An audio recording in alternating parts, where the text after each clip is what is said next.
Hello बच्चों, good evening.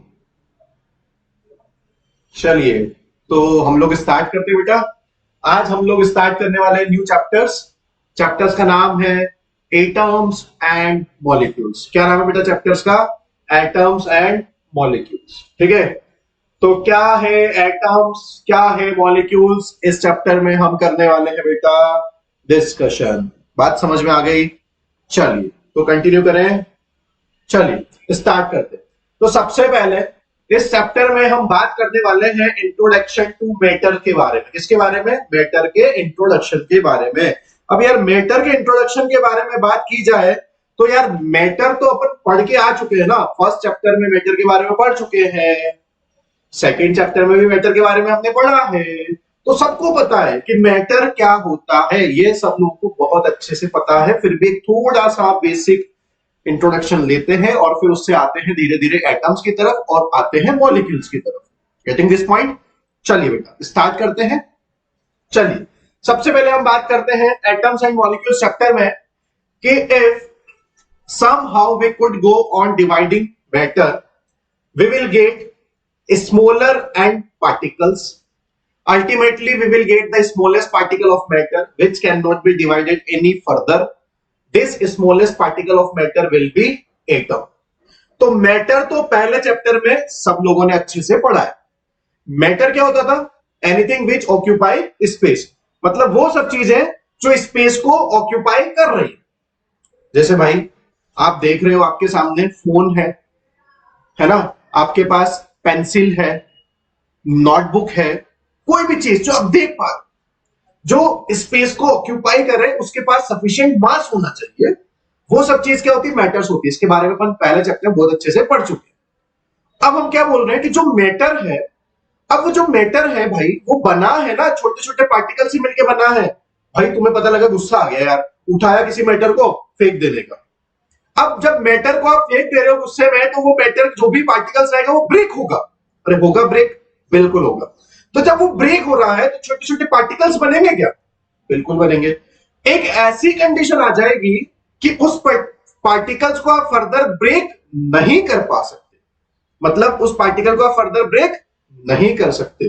बेटा उसी कंडीशन को, जिसको आप फर्दर ब्रेक नहीं कर पा रहे, जिसको ब्रेक नहीं कर सकते, जिसको तोड़ नहीं सकते, उसी को नाम देना है अपने को एटम। क्या नाम देंगे बेटा? एटम। बोलो, बात समझ में आ गई? तो एक ऐसा पार्टिकल जो फर्दर सब डिवाइडेड नहीं हो सकता, जो चाहता ही नहीं है ब्रेक होना, जिसको आप ब्रेक नहीं कर सकते, उसको हम नाम दे रहे हैं एटम। बात समझ में आ गई बेटा? क्लियर हो गया अच्छे से? एटम का क्या मतलब है, क्या एटम्स का डेफिनेशन है, बात समझ में आ गई क्या? आपको क्या ध्यान रखना है कि कोई भी मैटर जो आपका बना है वो छोटे छोटे पार्टिकल से मिलके बना है। उन पार्टिकल को हम फर्दर ब्रेक नहीं कर सकते। जिस पार्टिकल को तुम ब्रेक नहीं कर सकते, उसी का क्या नाम है? एटम। क्या बोलेंगे बेटा? एटम बोलेंगे उसको। बात समझ में आ गई? तो नेक्स्ट पॉइंट है अपने पास कि all matter is made up of small particle called atoms. जितने भी आपके मैटर हैं वो छोटे छोटे पार्टिकल से मिलके बने हैं। उन सबको क्या नाम दिया अपन ने? एटम्स। कभी कभी मॉलिक्यूल्स भी हो सकते हैं, वो क्या होगा आगे देखते हैं। आप अभी मान के चलो कि सबसे छोटा जो पार्टिकल है उसको ब्रेक नहीं कर सकते, उसको क्या नाम दे दिया अपन ने? एटम्स। और एटम्स के कॉम्बिनेशन से क्या बन जाते हैं? मॉलिक्यूल्स। बोलो, बात समझ में आ गई? यहां तक क्लियर हो गया बेटा? आगे बढ़ ले अपन। चलिए, बहुत बढ़िया। इसके बाद ये देखो, जैसे गोल्ड। अब मैंने क्या बोला अभी? कोई भी उठाया मैटर को फेंक दिया। ये नाइफ लेके आगे भैया कट करेंगे हम तो इसको। अब देखना चाहते हैं कि यार इसका सबसे छोटा पार्टिकल कौन सा है। तो उठाया नाइफ, काट रहे भैया इसको, मोड बन गया अपना इसको कट करने का। अब देखो कट करने से क्या हो रहा है, ये गोल्ड धीरे धीरे धीरे धीरे छोटे छोटे पार्टिकल्स में कन्वर्ट हो गया। क्या देखो? अरे जो मैं बोल रहा हूं वही देख रहे हो यहाँ पे। ये आपके पास गोल्ड का इतना बड़ा पीस दिख रहा है आपको, इतना बड़ा पीस दिख रहा है गोल्ड का। आपने इसको नाइफ की हेल्प से क्या क्या कट किया गया, इसको ब्रेक कर रहे हो, हैमरिंग कर रहे हो, कुछ भी करो एक्स वाई जेड। अपने को तो तोड़ने का है भाई, अपने को उसको निपटाने का है। तो इसको ब्रेक करते ही करते ब्रेक करते करते, ब्रेक करते करते, देखो देखो, अरे देखो, इतने छोटे पार्टिकल्स में पहुंच गए हैं कि उसको फर्दर ब्रेक नहीं कर सकते। अब तुम कितना ही अपना दिमाग लगा लो, कितना ही अपनी ताकत लगा लो, उस छोटे पार्टिकल को फर्दर ब्रेक नहीं किया जा सकता। उसी कंडीशन को क्या नाम दिया? एटम। उसी कंडीशन को क्या नाम दिया बेटा? एटम नाम दिया है, क्योंकि अब वो फर्दर ब्रेक नहीं हो सकता। बोलो यार, बात क्लियर है क्या? अरे समझ रहे हैं क्या? पक्का? बढ़े आगे? चल, बहुत बढ़िया। चलिए, तो हम बात कर रहे थे यहाँ पे let us study burning reactions. ठीक है, बर्निंग रिएक्शंस के बारे में हम एक बात करके देखते हैं कि ऑन बर्निंग चारकोल, अरे चारकोल के बारे में सब लोग जानते हैं क्या? जानते हैं ना?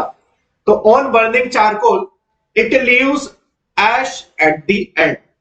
कि चारकोल जो है आपके पास कार्बन का ही तो टाइप्स होता है, ठीक है? तो जो आपके पास चारकोल को आप बर्न कर रहे हैं तो it leaves ash at the end. ठीक है, तो यार ये सोचने वाली बात है। ये छोटू यहाँ पे सोच रहा है कि यार ये क्या हो गया। ठीक है, तो अब इसमें अपने को दिमाग लगाना है कि where does the matter charcoal go. बात समझ में आई? तो चलिए थोड़ा सोचते हैं इसके बाद। ये आपके पास चारकोल हो गया, ठीक है? अब आपने क्या करा, इसको बर्न किया, और इसको बर्न करके आप कौन सी फॉर्म में कन्वर्ट हो गए बेटा? कौन सी फॉर्म में कन्वर्ट हो गए? एश की फॉर्म में। कौन सी फॉर्म में कन्वर्ट हो चुके बेटा? एश की फॉर्म में। आगे बात समझ में? ठीक है, अब ध्यान से सोचने वाली बात है यार कि ऐसा सच में हुआ कि नहीं हुआ। तो चलो देखते हैं, इसके बारे में अपन आगे डिस्कशन करने वाले हैं। तो ये बहुत सारे साइंटिस्ट को आप देख रहे हैं, ठीक है? बहुत बार आपने देखे होंगे इनके बुक्स वगैरह में फोटो। तो सभी साइंटिस्ट के दिमाग में ये क्वेश्चन है बेटा कि this question and several other similar question scientist for many years. आगे बात समझ में? मतलब बहुत समय लगा। ठीक है, चलिए तो लेट अस डिस्कस। इसी के बारे में हम बात करते हैं अभी कि burning and combustion reactions puzzle them to a greater extent. ये सबके दिमाग में है, सोचना है इसके बारे में अपने को। क्लियर?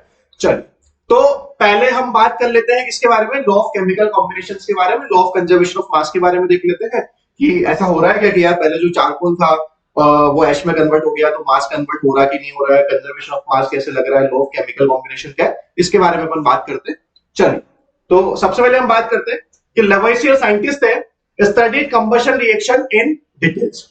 अभी हम वहीं पे अटके हुए हैं, चारकोल को कंबशन किया आपने, ठीक है? तो लेवोइसियर ने सबसे पहले स्टडी किया बेटा कंबशंस के बारे में। चलो सबसे पहले बात करते हैं इसमें। ये आपका साइंटिस्ट आया, इसका नाम है लेवोइसियर साइंटिस्ट। क्लियर? चलिए, तो वॉज अ फ्रेंच नोबलमैन, ठीक है? He was able to find the masses of reactant and product accurately irrespective of their physical state. ये साइंटिस्ट ने क्या किया, जो भी आपके रिएक्शन में रिएक्टेंट्स हैं, जो भी आपके प्रोडक्ट है, जैसे फॉर एग्जांपल एश की अपन बात कर रहे थे अभी, तो वो आपका प्रोडक्ट हो गया, चारकोल जो था आपका वो रिएक्टेंट हो गया। ठीक है, तो ये पहला साइंटिस्ट था जिसने क्या करा, इनके मास के बारे में डिस्कशन किया, मास को एक्यूरेटली कैलकुलेट कर पाया कि उसको फिजिकल स्टेट से उस पर कोई मैटर नहीं करता कि वो सॉलिड है, लिक्विड है या गैस है। तो आगे बात करते हैं कि he made many important contribution to chemistry and some call him the father of modern chemistry. ध्यान रखना भैया, जो सब्जेक्ट आप पढ़ रहे हैं, केमिस्ट्री आप पढ़ रहे हैं, तो आपको पूछे कि भैया फादर ऑफ केमिस्ट्री के बारे में पूछे कि कौन है, तो भैया सीधा सीधा नाम क्या बोल दोगे? लेवोइसियर। कौन सा साइंटिस्ट है? लेवोइसियर साइंटिस्ट। आगे बात समझ में, क्योंकि इसका बहुत बड़ा कंट्रीब्यूशन है केमिस्ट्री में। क्लियर है बेटा? चलिए, तो ये तो एज ए इंफॉर्मेशन आपको याद रखना था। इसके बारे में बात करते हैं कि based on these observation he propose the law of conservation of मास। क्या लॉ बताया इसने? लॉ ऑफ कंजर्वेशन ऑफ मास के बारे में हम बात करने वाले हैं। ये बताने वाला आपके पास कौन सा साइंटिस्ट है? लेवोइसियर। कौन सा साइंटिस्ट है? लेवोइसियर। तो भैया लॉ ऑफ कंजर्वेशन ऑफ मास क्या होता है देखते हैं। मतलब मास आपका कंजर्व हो रहा है, कैसे कंजर्व हो रहा है वही अपने को समझने वाली बात है। क्या स्टेटमेंट होता है वो देखते हैं आगे। चलिए, तो सबसे पहले अपना एम है कि to find out the change in the mass before and after a chemical reaction. For example, suppose आपने कोई भी काम करना स्टार्ट किया, तो जब आप कोई भी काम करना स्टार्ट कर रहे हो तो आप इनिशियली उसमें कुछ रिएक्शन कर रहे हो, तो कुछ रिएक्टेंट मिलाओगे बेटा। अब जब रिएक्टेंट मिलाओगे तो यार आपके पास रिएक्टेंट का कुछ अमाउंट तो रहेगा बेटा, बिल्कुल रहेगा क्या? यस। फॉर एग्जांपल, हमको लेमन वाटर जनरेट करना है, राइट? क्या जनरेट करना है? Lemon water. तो क्या लगता है तुमको कि लेमन वाटर के लिए अपने को क्या चाहिए बताओ? अपने को उसमें लेमन चाहिए, वाटर चाहिए, शुगर चाहिए, सॉल्ट चाहिए, तो कुछ ना कुछ इनका अमाउंट लोगे क्या यार? अरे बिल्कुल लोगे ना।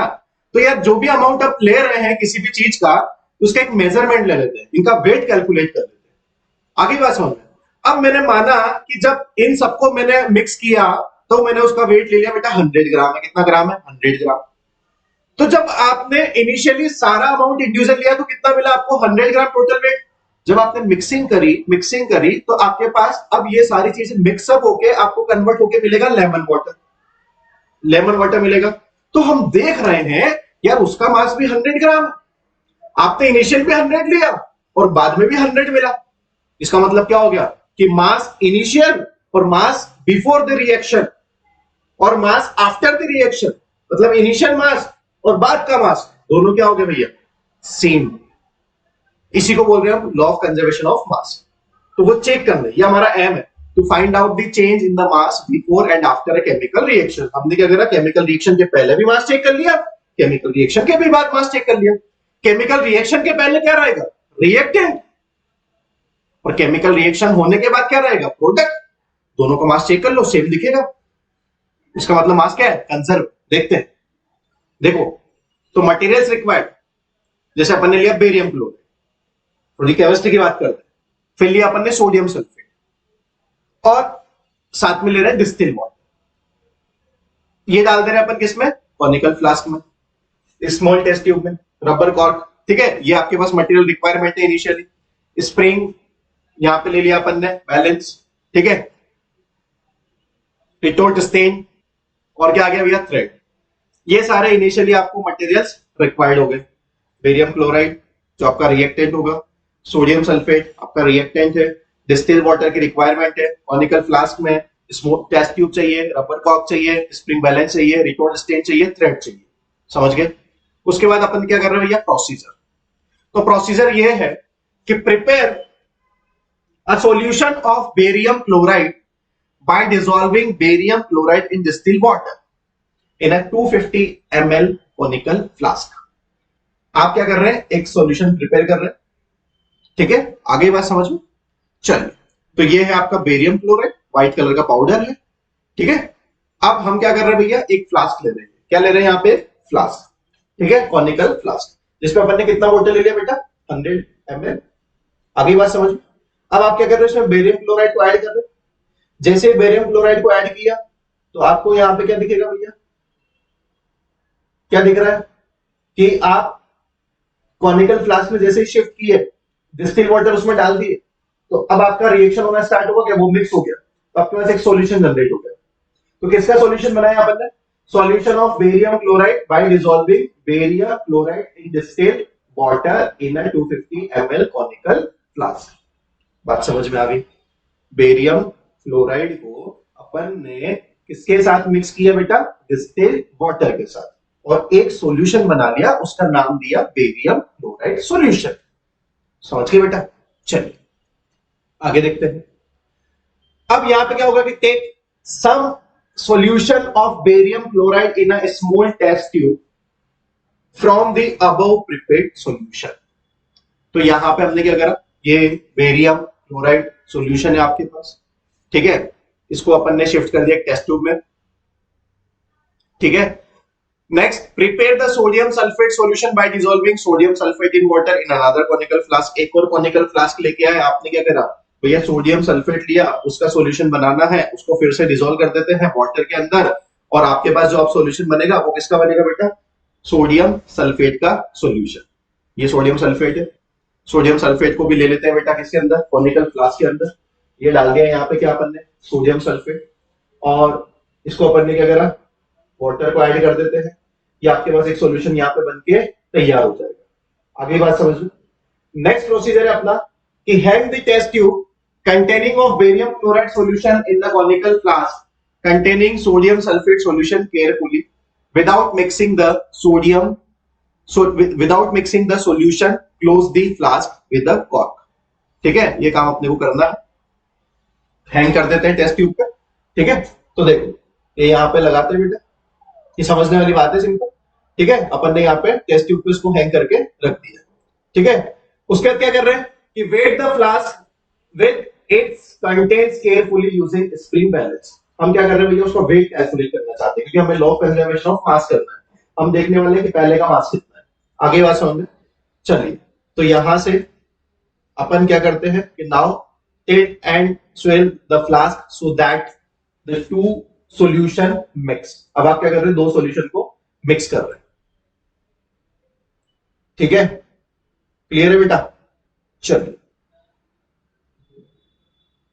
अब देखो लास्ट पॉइंट में क्या करना है बात कि weigh the flask again using the same spring balance as shown in. तो यहां पे हम बात करने वाले हैं रिकॉर्ड योर ऑब्जर्वेशन, जो भी आप देख रहे हैं। तो आप कैसे देखेंगे कि weight of flask and contents before mixing equal to weight of flask and contents after mixing. ये आपका ऑब्जर्वेशन है कि इनिशियल वेट और फाइनल वेट जो दोनों क्या है बेटा, वो सेम हो गए, है ना। तो इसका मतलब क्या हो गया कि barium chloride वेहन react sodium sulphate, white precipitate of barium sulfate is formed along with sodium chloride। मतलब आप बेरियम क्लोराइड की रिएक्शन कर रहे हैं सोडियम के सल्फेट के साथ, तो आपके पास white precipitate of barium sulphate का हो रहा है फॉर्मेशन, और साथ में आपको मिलेगा सोडियम क्लोराइड।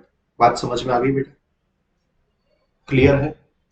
चलिए, तो यहां पे रिएक्शन लिखते हैं कि बेरियम क्लोराइड का सिंबल क्या होगा। बेरियम क्लोराइड का सिंबल होता है बेटा BaCl2। क्या सिंबल बोलेंगे, BaCl2। आगे बात समझ में। इसकी रिएक्शन किसके साथ कर रहे हैं, सोडियम के सल्फेट के साथ। सोडियम का सल्फेट क्या होता है बेटा, Na2SO4। क्या होगा, Na2SO4। अब दोनों को जब आप मिक्स कर रहे हैं तो आपके पास क्या बनेगा, white precipitate of barium sulphate. यहां से रिएक्शन होगी, BaSO4 का फॉर्मेशन होगा जो व्हाइट कलर का प्रेसिपिटेट होता है, और साथ में आपके पास बनेगा NaCl सोडियम क्लोराइड, जिसको हम बोल सकते हैं। आगे बात समझ में, क्लियर हो गया। अब ध्यान से देखोगे तो BaSO4 के यहाँ पे ऐसे अपन ने डाउनवर्ड का ये एरो लगाया है बेटा, ये डाउनवर्ड का एरो लगाया है ऐसे बॉटम साइड पे जो दिख रहा है। ये क्यों लगा रहे हैं भैया, कि ये BaSO4 जो बना है ये यहाँ पे प्रेसिपिटेट की फॉर्म में बना है। कौन सी फॉर्म में बना है, प्रेसिपिटेट की फॉर्म। प्रेसिपिटेट है, इसका मतलब क्या होगा, ये रिएक्शन में सेटल डाउन हो जाएगा। ये रिएक्शन में सेटल डाउन हो चुका है, कंटेनर में सेटल डाउन हो चुका है। ये प्रेसिपिटेट है, ये डिसॉल्व नहीं हो रहा, ये बैठ चुका है। आगे बात समझ में। इसलिए अपन इस तरह का अगर एरो बना रहे हैं डाउनवर्ड डायरेक्शन वाला, दैट मींस BaSO4 किस फॉर्म में प्रेजेंट है बेटा, प्रेसिपिटेट की फॉर्म। समझ में आ गई बात, क्लियर है। चल, अब इस रिएक्शन को बैलेंस करना है तो अपन क्या करेंगे, यहाँ पे यार, यहाँ पे देखेंगे तो सोडियम के कितने एटम दिख रहे हैं बेटा, 2 एटम। यहाँ पे सोडियम 2 है, तो यहाँ पे भी सोडियम को 2 करना है, तो इसके आगे क्या लगा दो बेटा, यहाँ पे 2 लगा दीजिए। क्या लगा दीजिए, 2। ठीक है, चलिए, तो BaSO4 का व्हाइट प्रेसिपिटेट बन चुका। अब आप क्या देख रहे हैं यहाँ पे कि a chemical reaction takes place and the mass remains same before and after the chemical reaction, therefore mass is neither created nor destroyed in the chemical reaction। अरे यही तो law of conservation of mass है। Law of conservation of mass का मतलब क्या है बेटा, कि कोई भी आप केमिकल रिएक्शन कर रहे हैं, कोई भी रिएक्शन आप स्टार्ट कर रहे हैं, तो रिएक्शन का जो पहले का मास है, पहले का मास मतलब इनिशियल मास, रिएक्टेंट का मास। रिएक्टेंट कौन कौन है, barium chloride that is BaCl2 और sodium sulphate that is Na2SO4। ये है आपके रिएक्टेंट। ये क्या है, आपके रिएक्टेंट है बेटा। जब दोनों को कंबाइन किया तो इनको कंबाइन करने से BaSO4 NaCl बना, तो ये आपके प्रोडक्ट कहलाएंगे बेटा। क्या कहलाएंगे, ये प्रोडक्ट। आगे बात समझ में। तो कहने का मतलब ये है कि कोई भी केमिकल रिएक्शन में इनिशियली जितना आप रिएक्टेंट का वेट मिलाओगे उतना ही वेट आपको किसका मिलेगा बेटा, प्रोडक्ट का। मतलब मास जो है उसको आप क्रिएट नहीं कर सकते, उसको आप डिस्ट्रॉय नहीं कर सकते। इसी को बोलते हैं law of conservation of mass, कि मास को आप एक फॉर्म से दूसरी फॉर्म में कन्वर्ट कर रहे हैं।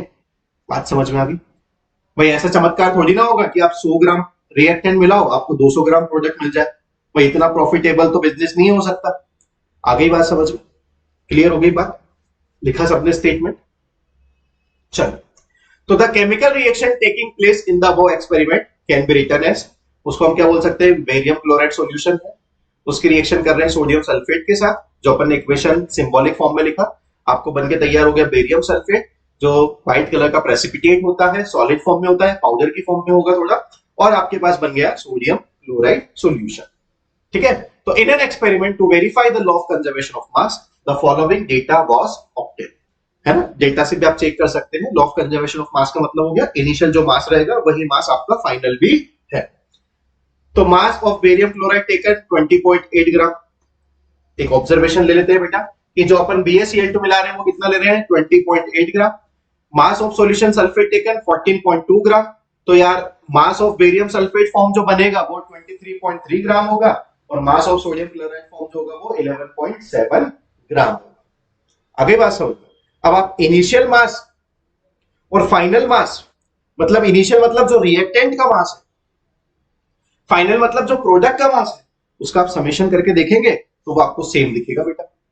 तो in this case barium chloride and sodium sulphate are reactant. मैंने बोला कि मास ऑफ रिएक्टेंट कितना हो गया, 20.8 प्लस 14.2, जो आपको कितना मिल चुका है बेटा, 35 ग्राम। इसका मतलब जब आपने रिएक्शन स्टार्ट की तो आपने इनिशियली रिएक्टेंट कितना लिया बेटा, 35 ग्राम लिया है। इनिशियली हमने रिएक्टेंट कितना लिया बेटा, 35 ग्राम। बात समझ में आ गई।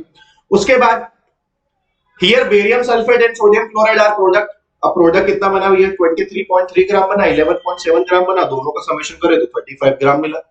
इसका मतलब क्या हुआ कि मास पहले भी 35 था, मास बाद में भी 35 है, मतलब मास ना तो क्रिएट हुआ ना डिस्ट्रॉय हुआ, मास तो कंजर्व हो गया।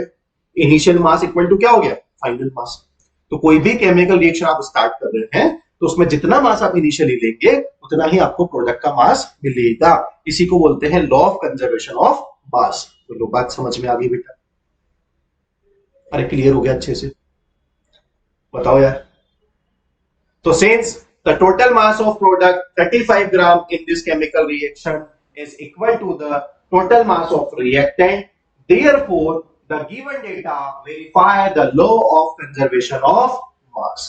ये डेटा आपको क्या इंडिकेट करके दे रहा है कि ये है आपके पास law of conservation of mass, कि जितना मास आप इनिशियली ले रहे हैं उतना ही मास आपको कहां मिल रहा है बेटा, फाइनल में।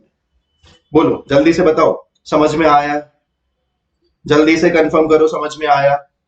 चैट बॉक्स में राजस, आदित्य, जल्दी से बताओ बेटा।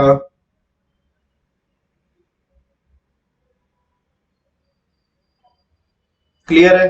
तो यहां पे हम बात कर लेते हैं कि law of conservation of mass का स्टेटमेंट हमारे पास हो गया कि Lavoisier carried out the burning of charcoal in the close apparatus and found no change in mass. क्या दिमाग लगा लिया भैया कि मास में कोई भी चेंजेस नहीं है। जो आप चारकोल को बर्न कर रहे हो वो क्लोज कंटेनर में करो, क्लोज apparatus में करो, और फिर से जो ऐश रहेगा उसका मास अपन कैलकुलेट कर सकते हैं।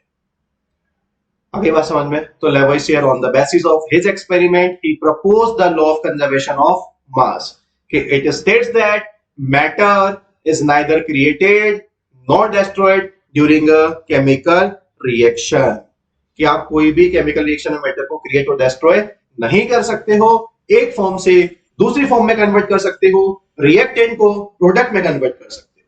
बात समझ में आ गई बेटा? क्लियर? तो लास्ट पॉइंट है कि more simply the mass of products is equal to the mass of the reactant in a chemical reaction. यही तो बोला अपन ने सिंपल वर्ड्स में कि जितना इनिशियली रिएक्टेंट का मास है उतना ही मास किसका हो चुका है बेटा, प्रोडक्ट का। बोलो बात समझ में आ गई? यहां तक क्लियर है सभी को? क्लियर है बेटा? तो क्या पढ़ा आज अपन ने? सबसे पहला लॉ ऑफ कंजर्वेशन ऑफ मास, जो लेवोइसियर साइंटिस्ट ने बताया, जिसके अकॉर्डिंग हम देख रहे हैं कि मास को क्रिएट नहीं कर सकते, डिस्ट्रॉयड नहीं कर सकते, सिर्फ एक फॉर्म से दूसरी फॉर्म में कन्वर्ट कर सकते हैं। जितना इनिशियल आप रिएक्टेंट लेंगे उतना आपको प्रोडक्ट मिलेगा, जितनी आप पढ़ाई करेंगे उतना रिजल्ट आपको मिलेगा। बोल सकते? बिल्कुल बोल सकते। बात समझ में आ गई? तो नेक्स्ट क्लास में हम बात करेंगे इसके कुछ न्यूमेरिकल्स लेके। न्यूमेरिकल्स में हम चेक करेंगे कि यार हम इनिशियली अगर 100 ग्राम मास ले रहे हैं तो हमें फाइनली प्रोडक्ट में भी कितना मिले, 100 ग्राम मिले। ये कुछ numericals law of conservation of मास से रिलेटेड हम बात करने वाले हैं नेक्स्ट क्लास में। क्लियर हो गया बेटा? तो आज हम लोग इतना ही पढ़ने वाले हैं, बाकी कंटिन्यू करेंगे बेटा नेक्स्ट लेक्चर। ओके, चलो बाय बच्चों, थैंक यू।